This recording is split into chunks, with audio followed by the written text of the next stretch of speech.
très dur. 3, ce combat-là, quand je vous ai encore dit ça, ça ne veut pas encore dire qu'on a gagné. Hein.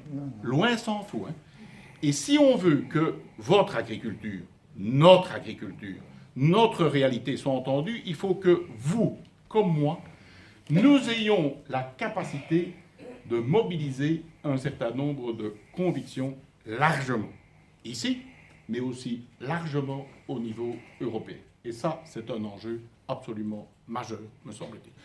J'ai vu la position que vient d'exprimer la France, notamment. Hein. Je suis ça avec attention, on verra. Hein, et un certain nombre d'autres positions. Donc, on est en train de mener, non seulement dans la situation de crise que l'on connaît, et je viens d'illustrer, je n'ai pas parlé du porc parce qu'il est moins présent dans notre région, mais nous notons les quelques centimes qui viennent d'être repris très minimalement, la situation est catastrophique. Avec les exemples que je viens de citer et les prix que j'illustre pour ces exemples, venir, c'est pour ça que j'étais en rage, je ne vous le cache pas. J'ai rencontré Phil Hogan à une réunion des ministres de l'OCDE à Paris de l'agriculture. Et je l'ai vu à quel point il était félicité par les collègues sud-américains. Amener un contingent de viande à ce moment-ci. Il est payé par les Sud-Américains. À ce moment-ci. Mais c'est vider de l'huile sur le feu. Juste ou pas juste? Et donc, je suis déterminé, à votre écoute, mais le combat est d'une extraordinaire difficulté au niveau européen et au niveau syndical, comme au niveau politique.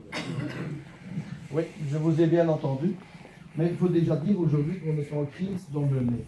Et il y a un paquet de vaches qui vont à l'abattoir. Et aujourd'hui, on est en crise dans la viande aussi. Puisque nos taureaux, on avait 140 francs il y a 3 mois. Aujourd'hui, ils sont à 120. J'ai vendu les vaches à 136 francs sur pied, hein, en francs belges, bien sûr. Parce que ça se négocie toujours en francs belges. J'ai vendu 136 francs il y a 3 mois. Je les ai vendus 115 francs il y a une semaine. Ouais. Mais ça va plus. Ça va pas le faire. Maintenant, il y a une chose que je suis certain. En 2012, j'ai été au Parlement européen, et là, je n'ai pas encore digéré, j'ai déjà raconté beaucoup de fois, mes collègues le savent déjà. Un accord pour 50 000 tonnes de viande bovine qui vient du Canada et des États-Unis, garantie de haute qualité, dite non normandée.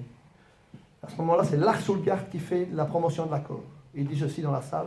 Vous pouvez voter pour l'accord en s'adressant aux eurodéputés. Tarabella, Le Foll était présent. Les autres, je ne les connais pas, je ne peux pas dire qui a voté. Mais il y en a 8 qui ont levé le bras pour. Un qui s'est abstenu et un qui a voté contre. Vous pouvez voter pour l'accord, car on ne sait pas faire le test hormone dans le muscle. Et on ne va importer que des muscles emballés sous vide. Et il fait avec son bras comme ça dans la salle aux eurodéputés. Vous ne risquez rien. Ça veut dire qu'il ne risque pas le scandale des hormones, parce qu'on détecterait des hormones. Simplement parce qu'il faut que, dans la carcasse, pour pouvoir faire le test, il reste la rein, la rate, le foie et la vessie. Pendu, et on peut aller maximum 6 mois vieux rechercher les résidus. Mais on a déjà cette viande-là qui vient ici. Elle a pris les marchés sur l'Italie. Les Français n'ont plus su vendre leur broutard sur l'Italie. Ils viennent chez nous avec nous plomber le cul. Et nous, on en a déjà trop ici, puisqu'on est bien fournis en viande bovine. Et maintenant, les Français viennent brader nos prix. C'est ça qui se passe. Je les comprends. Je peux le comprendre. Mais j'ai vécu un truc comme ça il y a 30 ans. Mon père était éleveur de moutons.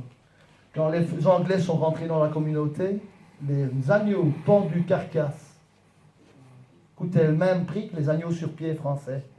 Les Français se sont remis en question. Il y en a qui ont fermé le compteur. Ils ont engagé des pompiers pour arroser les pinettes et les garriques. C'est les petits buissons et les grandes herbes sèches. Parce que les moutons ne broutaient plus. Parce qu'ils étaient partis à l'abattoir, c'était fini. Et ça, c'est du vécu, ça. Quand les Anglais sont arrivés au même niveau que les Français, et les Français au même niveau que les Anglais, c'est la Nouvelle-Zélande, qui ne fait pas partie de l'Europe, qui est arrivée avec les agneaux pendus carcasses au même prix que les agneaux anglais et français, cette fois-là.